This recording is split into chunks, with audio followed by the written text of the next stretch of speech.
Thank you for tuning into Truth Broadcast Network and welcome to the Nightly News. This newscast consists of late-breaking information created by the world's truth activists which lay bare the deceptions being perpetrated by the New World Order. The work of these activists appearing on the Truth Broadcast Network should not be construed as an endorsement of them or their other work. That said, these videos were specifically chosen by the network and we thank the tireless activists for producing them. During this broadcast it is especially important to see the evidence being presented, so try to watch the nightly news at www.truthbroadcastnetwork.com.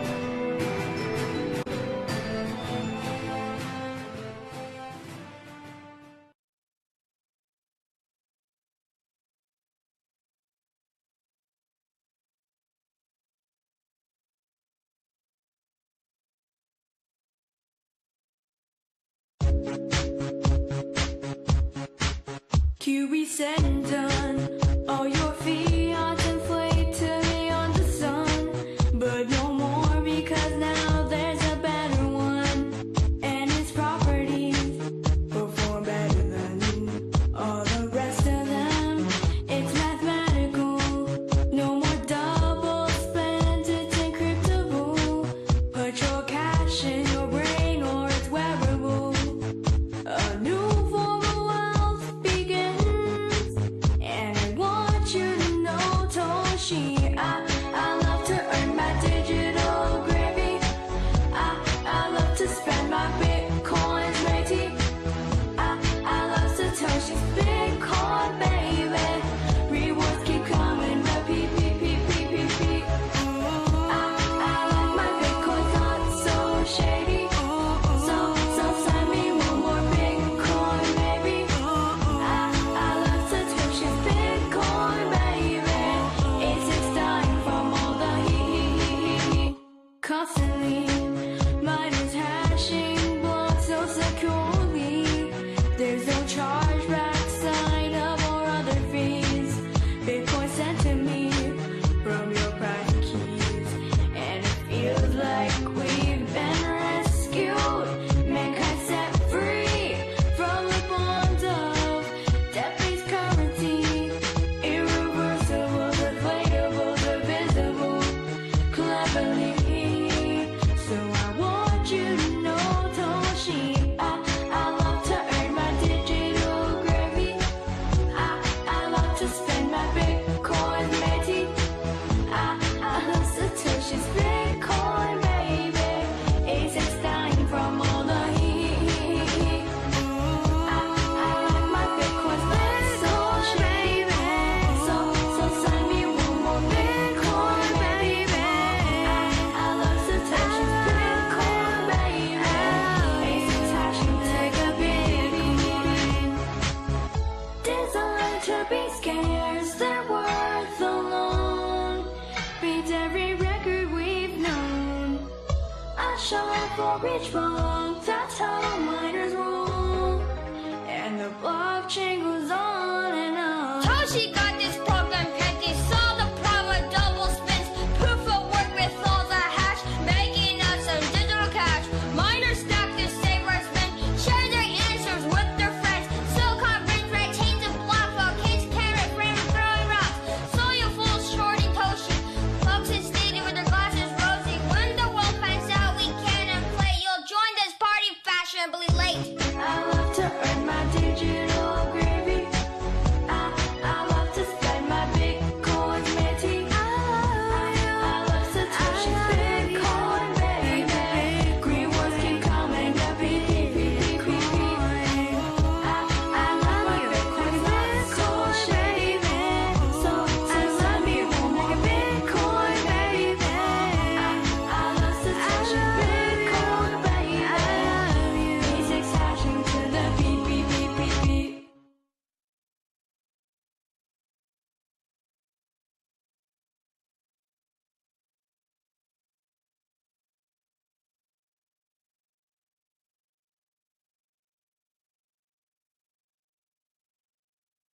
This is Dabu 7 with ammunition that you can use against all these senators, governors, and everyone else trying to steal your guns. These are the facts, the real numbers coming from the FBI. Breitbart did a report covering the 2011 numbers and the statistics, and now the 2012 numbers are out. And as many of you may have already guessed, the number of murders, according to the FBI, committed in 2012 totaled 625. And that was a total of rifles and shotguns. That breaks down to 322 murders with a rifle and 303 with the shotgun. The total number of murders committed by a fist or a hammer was 1,196. That breaks down to roughly 518 murders related to hammers and blunt objects, and 678 related to fists. So, the facts show that more people die per year from being punched or hit with the hammer than they do from dying from a shot from a rifle or a shotgun. Those are the facts, ladies and gentlemen. More people die from being hit with fists and hammers than they do being killed by a lethal shot from a shotgun or a rifle. These numbers prove without a doubt that guns are not the issue, that people are the issue, and instead of tackling that problem, they just want to go after your guns. So remember these facts and these numbers next time they want to start barking down your throat about gun confiscation, gun bans. When will it ever stop? Why don't you ask them what happened to all of the kids that got stabbed to death? No one's mourning them. Where's their parents asking for a knife ban? It's not going to happen. They went straight for the gun ban. Straight for the guns. And they're not going to stop. So from here on out, your weapon is the truth. And the facts don't lie. I'll leave a link in the description box. It's been Dabu7. Eyes open. Review time, Pop. And you have to understand what I'm talking about when I say these people are actors. This guy right here, that already ain't even been a week, he already became the #1 gun control activist. First of all, what do you want the world to know about Chris? Excuse me, Anderson. Excuse me, Anderson. I'm sorry to interrupt you already, but I wanted to thank you for inviting me on your show, and I have a special reason for saying that to you, and that's because I respect the position that you've taken on the coverage of these events. Well, as you know, I don't believe in saying the person's name or showing the person's picture who committed these things. I think history should not remember that person's name, but should remember the name of your son and all the others who lost their lives. And now look at this picture. Dude was talking about killing all these blonde-haired girls. And look, one. Who are all these people? What's going on here, man? Had their lives forever changed. When the media puts the shooter's name out there, they put his picture out there, they put his videos out there, they're giving the shooter exactly what they wanted. I agree. They're completing the shooter's plan. The second thing about this is not only is it wrong for that reason, it's wrong for even a more important reason. What's that? That is, out there right now today, this minute, there's another shooter. Just really? Like this kid. Now keep in mind, California has the strictest gun control laws in the country. Absolutely just like this kid, and he's listening to the message that this media at this time is sending to him, and he's seeing that this shooter was rewarded by his horror. You forgot your lines. Go ahead. Come on. And accomplishing his purpose. Anyone who knew him, if you go to our hometown of San Luis Obispo and you talk to the kids that played sports with Chris, trying to remember his lines, they will tell you that it was a very unusual combination of gentleness, kindness, and fierce competitiveness. Here we go. When he did something, he was determined and fearless. I know you've had people reach out to you, people from Capitol Hill. What is your message to them? What is your message about what needs to change? My message is this. I've had congresspeople call me and express their condolences and sympathy. And when that happened, happened, I've told them, don't call me and tell me you're sorry about my son's death. I don't want to hear it from you. I don't want to hear that you're sorry about my son's death. I don't care if you're sorry about my son's death. You go back to Congress and you do something. Do something, like what? And you come back to me and tell me you've done something. This is what it's all about. He's politicizing his son's death, but it's fake anyways. But then I'd be interested in talking to you. But till then, don't call me again. And I don't care whether it's the President of the United States or any other politician. Do not call me and tell me you're sorry about my son's death until you do something now. Okay, so you see that? So you got people over here saying, oh, I'm not going to politicize this. I'm not going to show the killer's face, fake killer anyways. And they're trying to act like they're going to be neutral on this situation when this guy is doing it the whole time. He's pushing the agenda. It's ridiculous. He's contemptible. The fact that this situation has gone on so long is just utterly ridiculous. I mean, I refuse to believe that this situation is hopeless. I refuse to believe that there aren't solutions here. I realize that it's a complex issue. I realize that this is an issue that combines gun violence. I mean, he just figured out this whole thing overnight. Realize it's an issue that combines mental health. I realize that it's an issue that involves hatred of women. I understand that, and that's an important thing. I don't want to lose sight in all this discussion. Don't lose sight that the story said that the guy stabbed 3 other people. You don't want to talk about that. That this whole tragedy was motivated in part by a young man's twisted idea of what women owed him. You want to reach out to this young man's family? Well, look, Anderson, I find it unacceptable and intolerable that this situation continue. And for the rest of my life, in the honor of my son, I will do anything I can. I'll go anywhere. I'll talk to anybody to change this. You know what that means.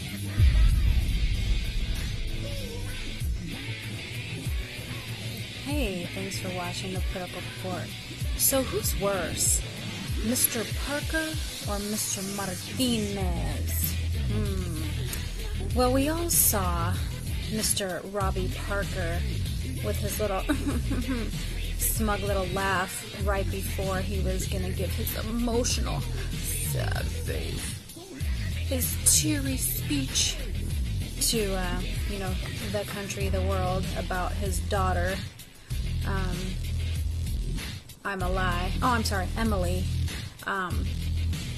Emily Parker.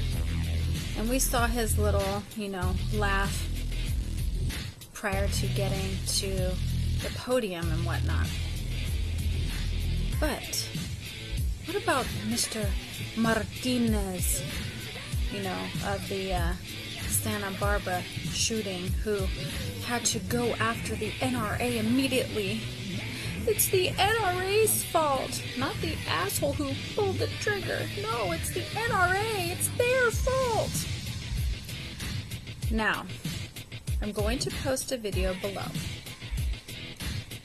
Right around 147, 148, as he's finished his little tearful, minus the tears, tearful speech, he walks off and he goes to high-five someone.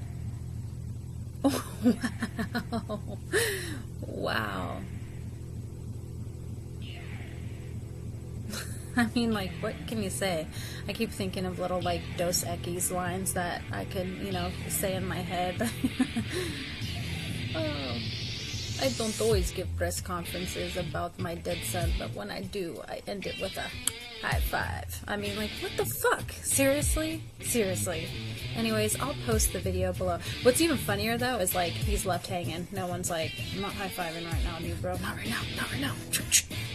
People will see you. Not right now, dude. No high-five. No high-five. Seriously. It's quite comedic, so check it out. I'll put in the description box for you. And tell me what you think. Thanks for watching. Have a great day. Hello, thank you for watching the Political Report. Our Second Amendment rights are severely under attack, and they are coming down the pike hard and fast. And not the hard and fast I'd like. No, not that type at all. Not even close. This actually sucks compared to... Anyway, the city of Chicago is planning for city gun shops to require sales to be taped and would limit the sites.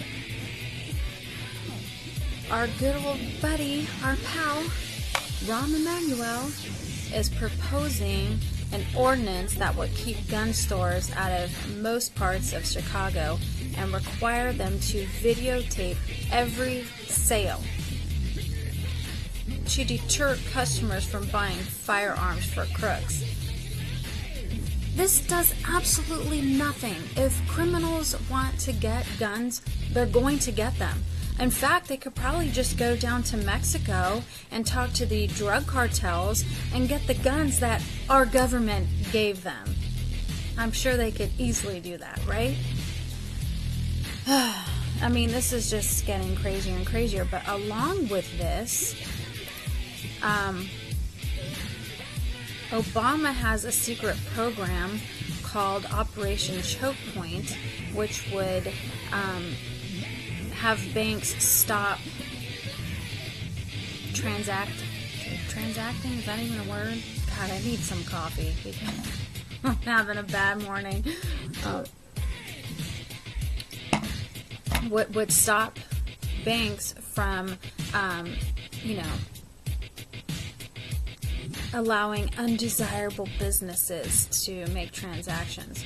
And of course, we're already seeing that with gun and ammo businesses, that banks are stopping doing business with them. So we might start seeing that even more so. And quite frankly, I personally think it's a good thing. If you can keep the banks out of your lives and out of your businesses, do so.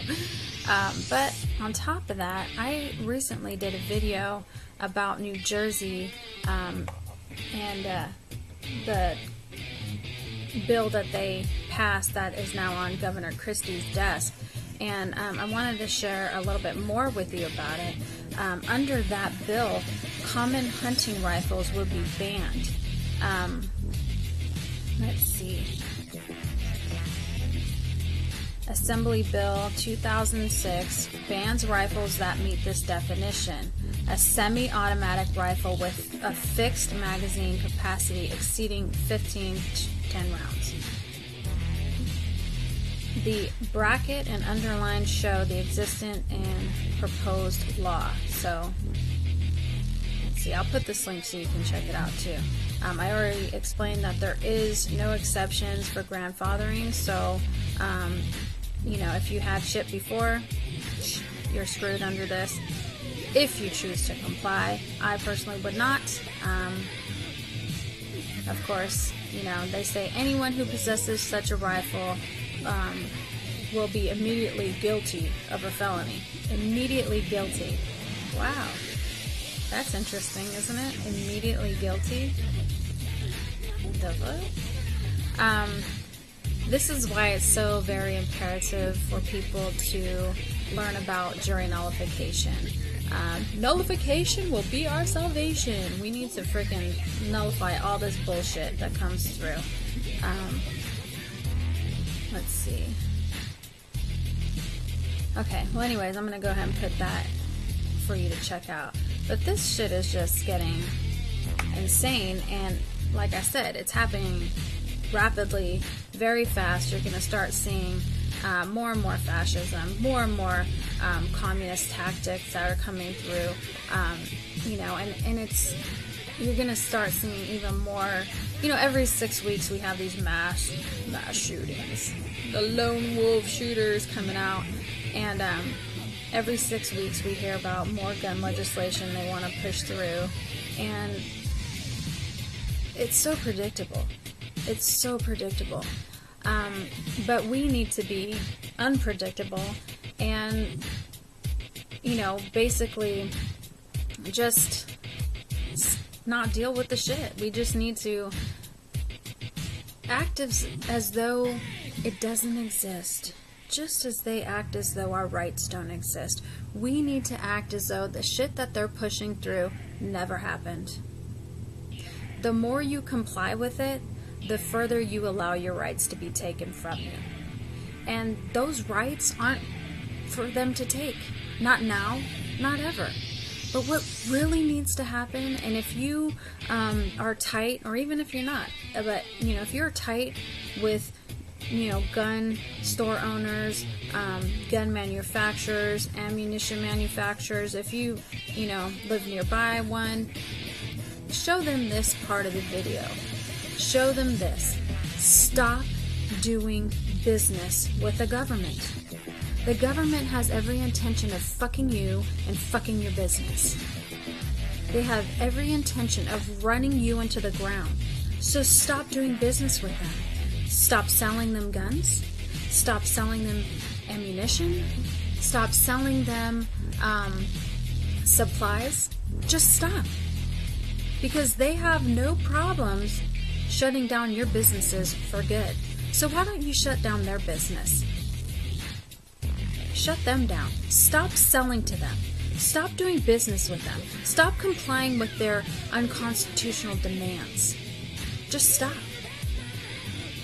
We all need to, at some point, put our foot down and remember who the fuck is in charge. And it ain't them. It's us. We need to start remembering that. We need to start realizing that we're the HMFICs, you know? It's us, not them. We've allowed them to play their little games for a long time now. And at some point, we, the parents, you know, parents tell their children it's time to stop playing now, and we bring them in and we put our feet down and we parent them and we tell them what the fuck to do. That's how it needs to be. We are the authority, not them. And again, I've said it a million times and I'll say it 1,000,001. The worst thing this country ever did was to call them the authority. They are not the authority. We are. And we need to grasp the reins, rein them in, and, you know, grab that authority back from them, because they're not the authority. And it's a serious flaw this nation has, is by calling different departments authorities. No. We're the authority, they're our servants, and we need to remind them of that. So if you are a gun shop owner, if you're an ammunition manufacturer, if you are, you know, both, so to speak, you need to stop doing business with them. And, you know, you're going to say, well, I'm going to lose money if I do that. We've seen Americans rushing to go buy ammunition, rushing to go buy firearms. Your business will not suffer, okay? Your business is going to suffer under the regulations that this insane government is trying to push through. It's not going to suffer with we the people, because we're going to continue to be your clientele. We're going to continue to try and purchase from you. We're going to continue to support you. The government is never going to support you. In fact, they're trying to shut you down. Don't let them shut you down. Don't comply with their bullshit. Stop selling to them. When you sell to them, you are literally turning your backs on the American people. Sounds strange, I know.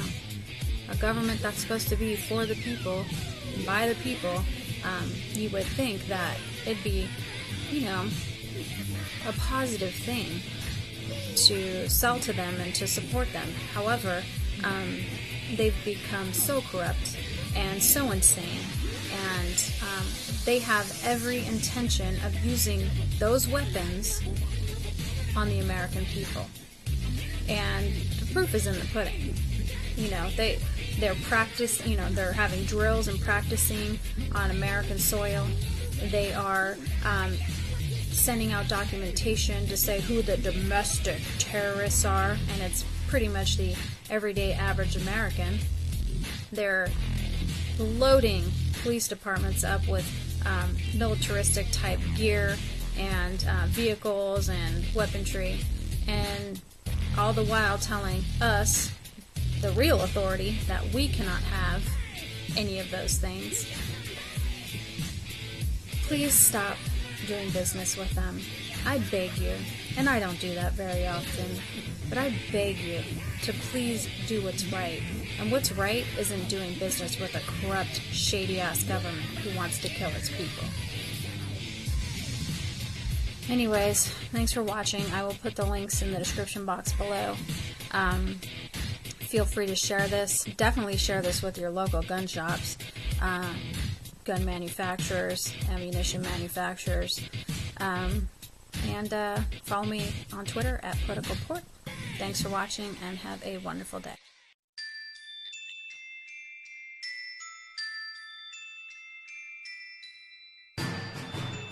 Thank you for tuning into Truth Broadcast Network and welcome to the Nightly News. During this broadcast, it is especially important to see the evidence being presented, so try to watch the Nightly News at www.truthbroadcastnetwork.com.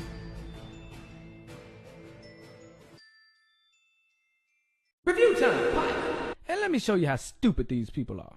The same people that just staged this Elliot Rodgers shooting are the same people who staged Sandy Hook. The same jokers who staged the Lax shooting. The same jokers who staged the FedEx shooting. The same jokers who staged the Fort Hood shooting. And it continues on and on. What we got here, we get them trying to frame Sandy Hook truthers. Sandy Hook heartache. Thief steals memorial sign. First of all, no Sandy Hook truther, that's what they call us. No Sandy Hook truther is going to go over here and steal a sign. This ugly, ridiculous Illuminati sign with the kid doing the eye sign like that. Nobody's going to steal that ugly piece of crap and place it in our own home. We know that if we do something like that, it's just going to make us look bad. And we don't want to give you guys any chance to make yourself look any better or any more chances for those family members to ask for donations, which is exactly what they did. Look at this guy throwing a finger sign up. A fake truther. Wow, these guys are so pathetic. It's the same stuff they do every time. Then they get caught. You can see this video here. Sandy Hook creating the fake truther. Jokers done got exposed. What else we got here? I want y'all to see this. Listen to this guy. But in fairness to me, actors, I think I can be both emotional and rational at the same time. Oh, he really believed that. Martinez is a veteran, and I'm tired of these fake sellout reporters. Ugh. Owned guns, but wants to know why a mentally unstable man legally. How do y'all listen to these people? Why they always gotta talk? A mentally unstable man. It's too much. Own 3 semi-automatic handguns and hundreds of rounds. Where is the leadership? Where are the friggin' politicians that will stand? He talking about politics already. Stand up and say, we need to do this. We're going to do something. Those gutless bastards have done nothing. And faking, man. My son died because of it. Uh-oh. It's outrageous. Absolutely. You outrageous. Absolutely outrageous. You're acting outrageous. He's talking about Newtown, Connecticut. And this is exactly why I continually expose Sandy Hook, because they keep bringing it up. 20 children, 6 adults, gunned down at Sandy Hook Elementary. President Obama pushed for tougher federal gun control laws, expanded background checks. That failed in the Senate, despite huge public support. My kid died because nobody responded to what occurred at Sandy Hook. Those parents lost little kids. It's bad enough that I lost my 20-year-old, but I had 20 years with my son. This man just came out of left field talking about Sandy Hook. That happened December 14, 2012. Didn't really happen. It was a hoax. But what the heck this man talking about this? My child died, but at least I had 20 years. You ain't thinking about the children. I had a dream last night about the children. They came up to me. You know what they told me? They said we were supposed to be the future. Now they never gonna have a future. I believe the children are our future. Teach them well and let them lead the way. Show them all the beauty they possess inside. Give them a sense of pride to make it easier. Let the children laughter remind us how we used to be. That's all I ever have. But those people lost their children at 6 and 7 years old. 20 children, 6 educators. How do you think they feel? And who's talking to them now? What you talking about? How you think they feel? Who's doing anything for them now? This is supposed to be... It's so stupid. So we talking about gun control, just as expected. Look at this. It's time to revive the gun control debate. And let me tell you something. There ain't no debates when it comes to these shootings, especially Sandy Hook and this Elliot Rogers shooting. No debates. No talk about mental health either. It was a fake shooting. And let's look at common sense. This man talking about we need to pass gun control laws. Let's see here. We in California. Let's see. 10 states with the strictest gun laws. Pennsylvania, number 10. Illinois, number 9. Rhode Island, number 8. Maryland, number 7. Hawaii, number 6. Connecticut, number 5. Oh, that's Sandy Hook. Fake jokers. 4, New York. 3, Massachusetts. 2, New Jersey. And it's rough up there. Number 1, California. Well, ain't that something? You already got the strictest gun laws in the country. How does that work out for you? Well, California has strictest gun laws, yet ranks 13th for gun murders. And then let's just see how the gun control works. Well, I don't think the bad guys care about that type of stuff. Let's see. North Carolina restaurant with no guns allowed sign robbed at gunpoint. I thought the sign would stop them from going in there with the guns. No. You see, they knew nobody in there had guns to defend themselves. So that's why they went up there and robbed them at gunpoint. You have to understand, this is all a part of the New World Order agenda. Now, implementing this gun control is not going to bring about a New World Order tomorrow, but this is a long-term plan. The last report that I just did showed how the Obama administration, through a 2010 Pentagon directive, this showed that they plan on taking the military and applying it to domestic unrest. They also plan to use drones and other tactics as well. Well, many people think in this situation that they would stand a chance in fighting for the freedom because they have arms. Well, it just so happens that the NRA has got their hands on a leaked Department of Justice memo, one of which, once questioned, the Department of Justice did not deny it. They just simply said that it wasn't their exact stance, that it was basically a review that should not have gotten out. Well, regardless, this 9-page cursory summary on current gun control initiatives is out there. There's a PDF link so you guys can download it yourselves. But it states, and this is what is shocking, everyone needs to pay attention, regardless of what Obama says in the public, and I know most of you are smarter than what they play the public to be, but they believe that a gun ban will not work without a mandatory gun confiscation. They also think that universal background checks will not work because they would have to have a national gun registration for that to work right. And Obama has yet to publicly support that. So that is the next thing I'm warning you to look for out of Obama. Him to come out supporting a national registration. Okay? That has to be their next big step here. Now, it does stand in stark contrast to their public stance on gun control. But you have to watch the wording. Jay Carney said last month that the laws proposed by Obama would not take away a gun from a single law-abiding American. Do you see that? Law-abiding American.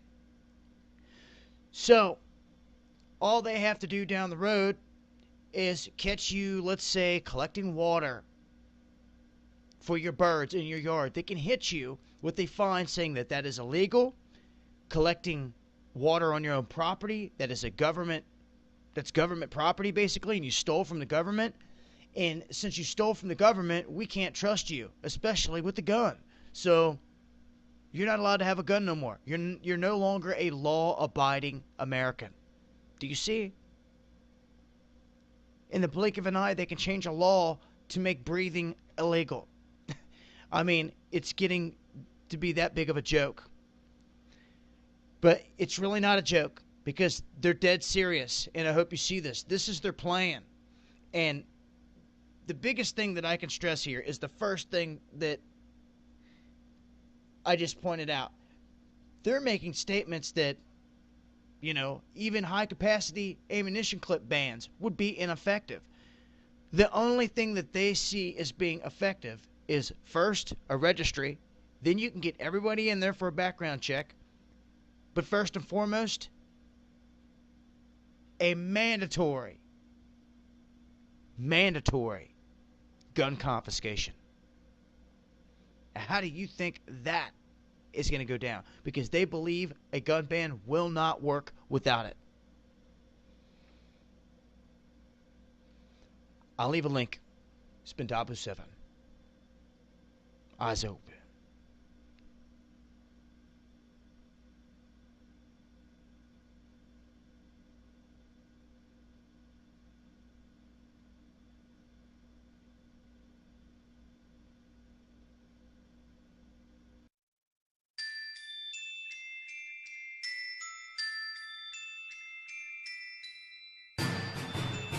Thank you for tuning into Truth Broadcast Network and welcome to the Nightly News. During this broadcast, it is especially important to see the evidence being presented, so try to watch the Nightly News at www.truthbroadcastnetwork.com.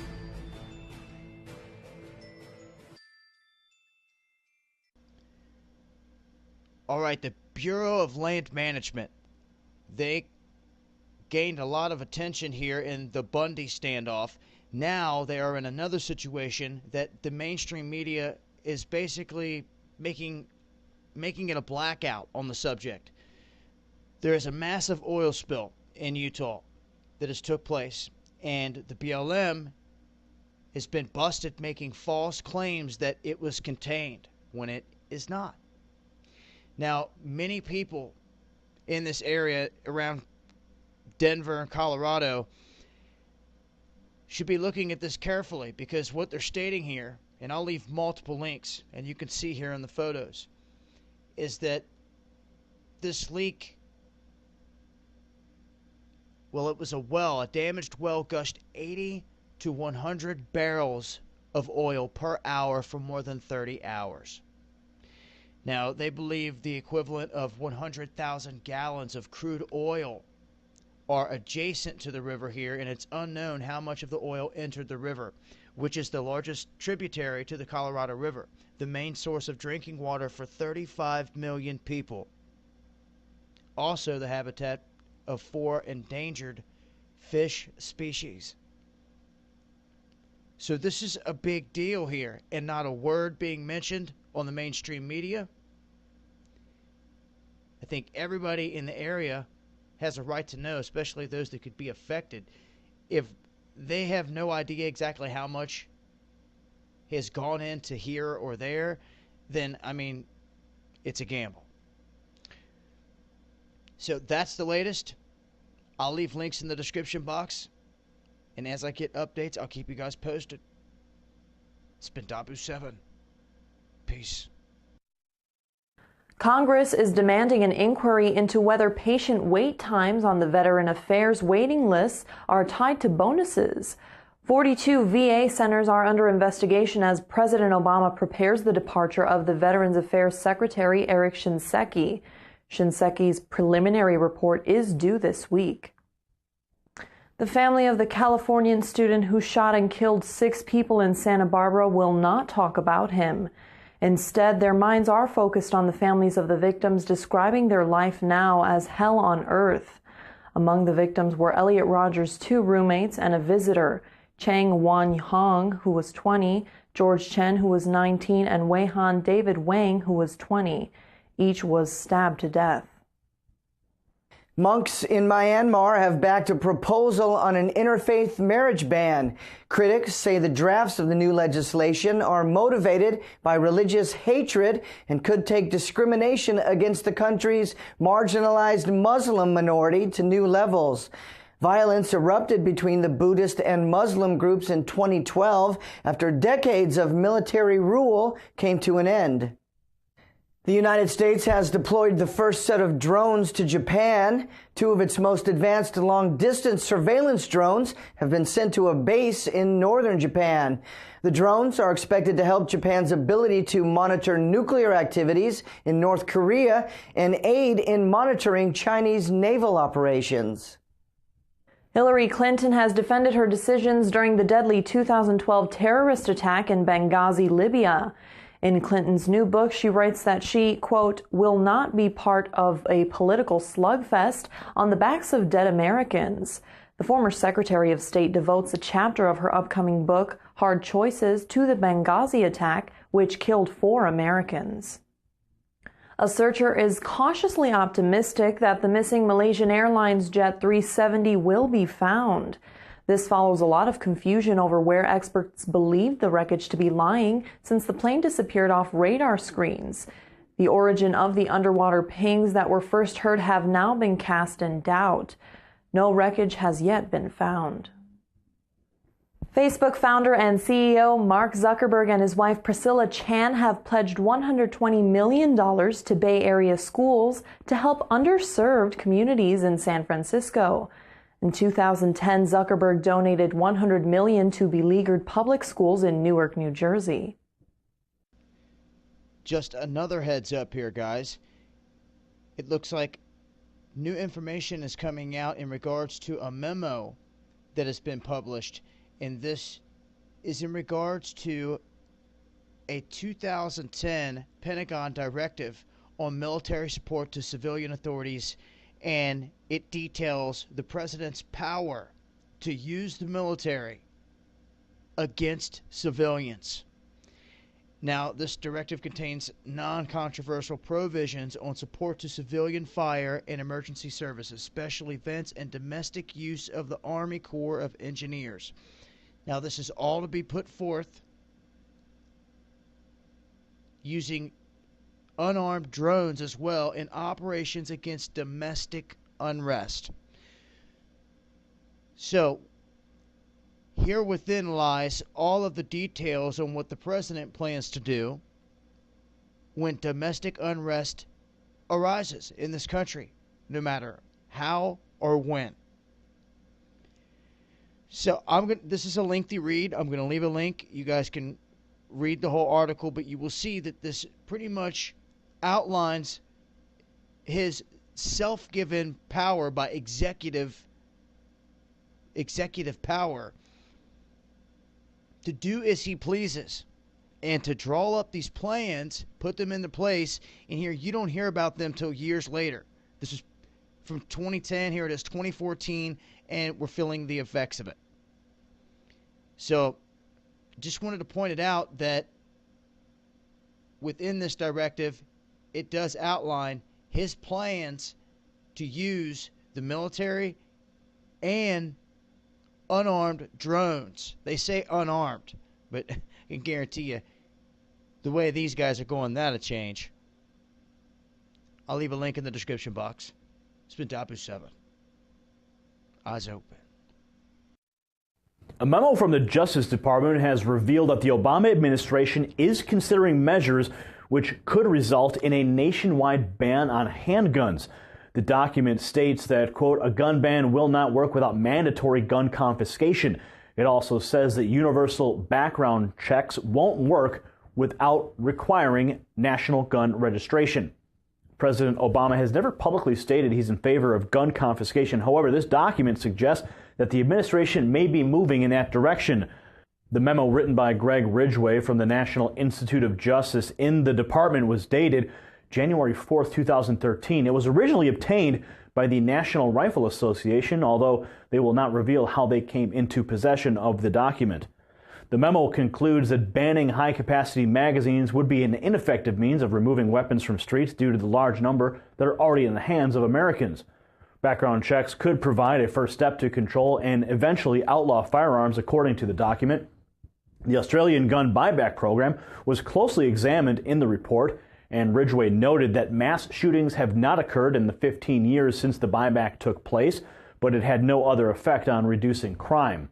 Andrew Aruladam, spokesman for the NRA, confirmed the document is genuine, and the Justice Department states the document is just a synopsis of research on gun control strategies. The agency denies any interest in taking guns from law-abiding Americans.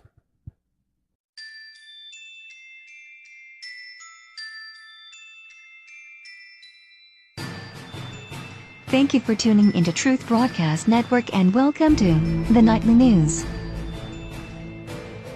During this broadcast, it is especially important to see the evidence being presented, so try to watch the Nightly News at www.truthbroadcastnetwork.com. Russia has secured another huge economic deal by bringing together some of its neighbours to create the largest common market on post-Soviet territory. It's hoped the new union with Belarus and Kazakhstan will compete with the economic powerhouses of the EU and the United States. RT's Katie Pilbeam has been following the talks.